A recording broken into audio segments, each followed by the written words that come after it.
ഇന്ന് നമുക്ക് വീട്ടിൽ കുറച്ച് ഗസ്റ്റൊക്കെ വരുന്നുണ്ട് കേട്ടോ. അപ്പോൾ അതിന് വേണ്ടിയിട്ടുള്ള പ്രിപ്പറേഷനിലാണ്. രാവിലെ തന്നെ ബിരിയാണി വെക്കാമെന്നാണ് കേട്ടോ പ്ലാന്. വരുന്നത് വേറെ ആരുമില്ല, ഉമ്മാൻ്റെ അനിയത്തിയും മക്കളൊക്കെയാണ്. പിന്നെ ഒരു പുതിയൊരു ഗസ്റ്റും കൂടെ ഉണ്ട്, ഷിഫൻ്റെ മോനും കൂടെ ഉണ്ട്. അപ്പോൾ ബിരിയാണിയൊക്കെ ആവുന്നതിന് മുന്നേ തന്നെ അവർ എത്തിയിട്ടുണ്ടായിരുന്നു കേട്ടോ. അങ്ങനെ പിന്നെ അവർ വന്ന് നമ്മൾ വെള്ളമൊക്കെ കുടിച്ചു, ജ്യൂസൊക്കെ അടിച്ചിട്ടുണ്ടായിരുന്നു സ്ട്രോബെറിയുടെ. അപ്പോൾ അതൊക്കെ കുടിച്ച് കഴിഞ്ഞു. പിന്നെ ഉമ്മ തിരക്കിട്ട് അവിടെ ബിരിയാണി വെച്ചുകൊണ്ടിരിക്കുകയാണ്. പിന്നെ നമ്മൾ കുറേ നേരം സംസാരിച്ചുകൊണ്ടൊക്കെ ഇരുന്നു കേട്ടോ. അങ്ങനെ പിന്നെ ബിരിയാണിയൊക്കെ റെഡിയായി. നമ്മളെല്ലാവരും കൂടി ഫുഡൊക്കെ കഴിച്ച് പിന്നെ കുറച്ച് നേരമൊക്കെ ഒന്ന് കിടന്നു കേട്ടോ. വൈകുന്നേരമൊക്കെ ആയപ്പോൾ നമ്മളെന്തായാലും ഒരു സ്പെഷ്യൽ ഉണ്ടാക്കാമെന്നുള്ള പ്ലാൻ ഉണ്ടായിരുന്നു.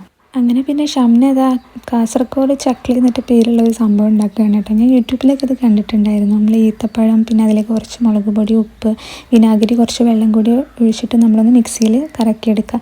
എന്നിട്ട് അതിലേക്ക് ഇതുപോലത്തെ നുറുക്കുകൾ ഇട്ടിട്ട് ഒന്ന് നന്നായിട്ട് മിക്സ് ആക്കിയിട്ട് കഴിക്കുക. സംഭവം നല്ല അടിപൊളി ടേസ്റ്റ് ഉണ്ടായിരുന്നു കേട്ടോ. നല്ല രസമുണ്ടായിരുന്നു. നമ്മൾ ഇന്നത്തെ ഈവനിങ് ഫുള്ള് അതായിരുന്നു കഴിച്ചിട്ടുണ്ടായിരുന്നത്. പിന്നെ നൈറ്റൊക്കെ ആയപ്പം കുറേ നേരം മോനെ കളിപ്പിച്ചു കേട്ടോ.